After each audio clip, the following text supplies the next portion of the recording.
Friends, if you want everyone to respect and value you and do what you have told them, then you have to make yourself a powerful person. Because today people value those who are more powerful than them.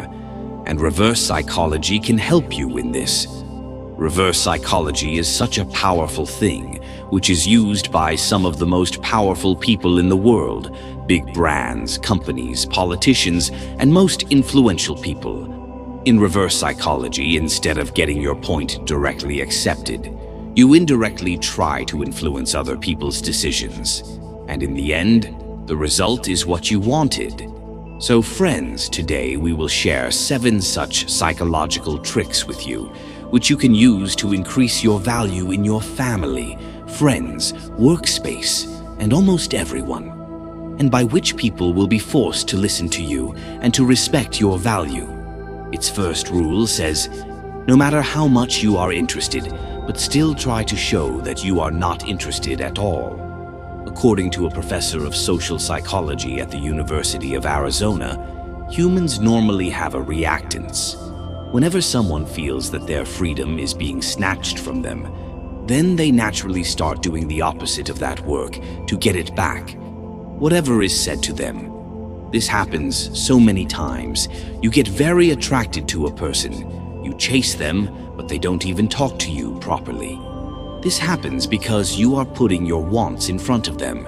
You are showing them that you need them, where they feel that by coming with you, they are fulfilling your needs and wishes.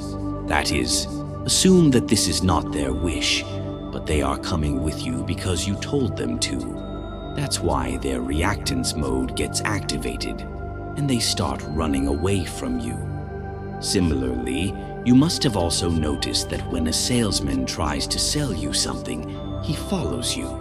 Indirectly, he starts forcing you to buy that product. So you yourself start running away from such people. Whereas the person who shows that he is not very interested, you are more attracted to him. The salesman who, instead of forcing you, leaves the decision on you. You prefer to buy things from him. That's why if you want someone to value you, then react in such a way that you are not interested in it.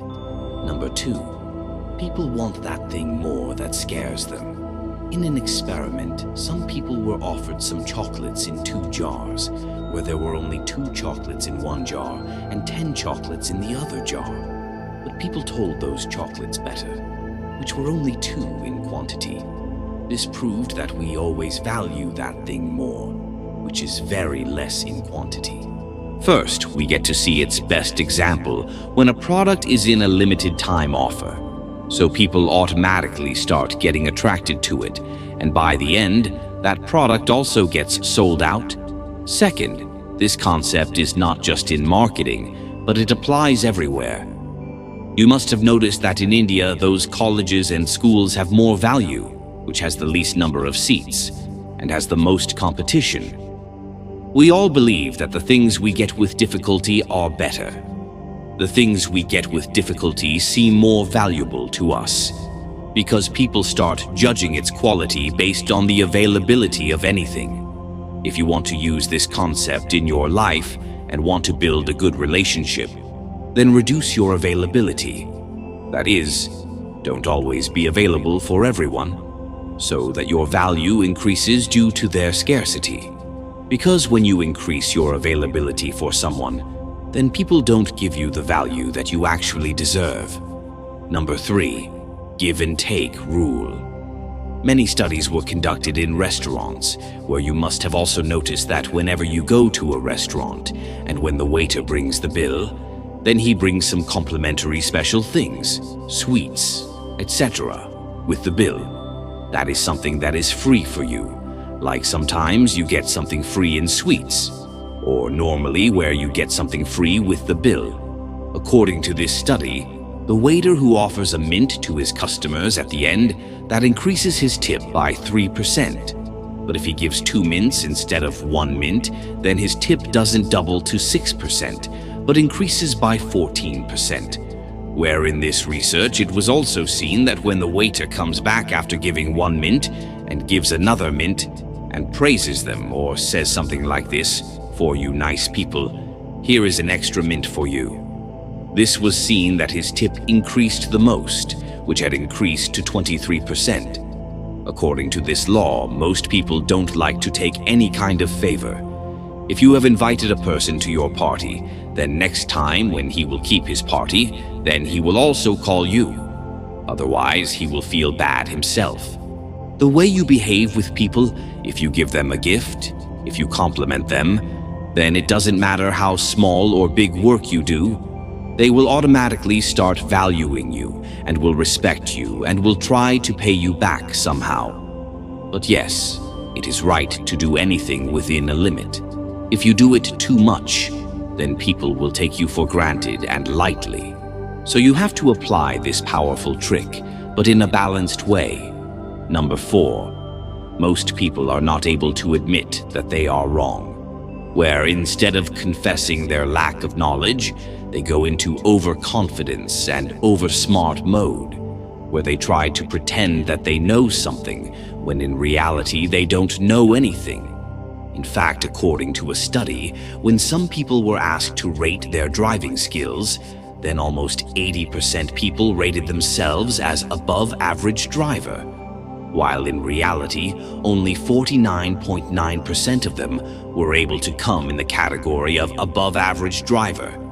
People fake their knowledge because they don't want to look stupid in any situation. So when they don't understand anything, they start adding simple yes to yes. Or they pass their opinion by saying that I read this in a newspaper or saw it somewhere on the internet. But admitting that you don't know anything about it, you don't have sufficient knowledge of anything, this is a power in itself. So if you show people that you don't know everything, don't hide your lack of knowledge from people, then when you give your opinion about something or share your knowledge, then people listen to you well and actually start trusting you. Number 5, people like to be consistent with their previous commitments. People like to be consistent with their previous commitments. Our decisions are based on our past experiences and knowledge. Whatever we have done or thought in the past, we act according to it. We want our life to be consistent with our past, which often has a bad effect. And then you start making the same mistake again and again. If someone can make you do a small task, then there are high chances that when he demands you to do a bigger task, then you will not be able to say no to him. This is the basic human nature. You can also use it. If someone makes a commitment, then he subconsciously starts proving that decision to be right. And at that time, he is not able to decide whether it is right or wrong, because he wants to be consistent with his commitment. For example, people who work on their weight loss, they are often told to track their weight every week because it makes them feel how consistently they are following their commitment. Number 6, people who want social proof. You should give it to them. In social proof, we see how people start following each other by looking at each other. This is called herd behavior. When we see a lot of people doing something, then there are more chances that we start following them without thinking. In this, we also see peer pressure, in which people around us motivate us to do that work. This is a kind of social pressure in which we feel that if everyone is doing this work, then it will be right. For example, if you are purchasing a product online, then will you choose the product that has 1 review and a rating of 5 stars? Or the one that has 5,000 reviews and a rating of 4.5? Well, most people will buy the one that many people have already used. Many times you must have noticed that fake laughter is added in TV shows, but many people do not like it. But studies have shown that people give the rating of a funny show by the use of laughter track. For example, if you watch a French show, then laughter track can irritate you in the beginning. But gradually, because of that track, that show starts looking funny to you. Imagine, a mother gives her child to eat green vegetables, and like other children, that child also refuses to eat food. On which her mother says, "If you finish this food, then you will get to eat ice cream after that. But I don't think you will be able to finish your food." After listening to this, the reactance in that child also becomes active, and he considers it a challenge and also finishes his food. Many highly valuable people use this trick, such as fitness trainers, teachers, etc. Personal trainers use this trick to increase the performance of their athletes and motivate them, where they say that if you want to win this race, then you have to train every day. But I don't think you have enough self-discipline to be able to train every day. Hearing this, everyone will start pushing their limits in an attempt to prove the other person wrong, and will start valuing the person who helped him push his limits. So, if you liked this video, then support this channel by clicking on the like and subscribe buttons, and turn on the bell notification so that you don't miss the upcoming videos. Thank you for watching.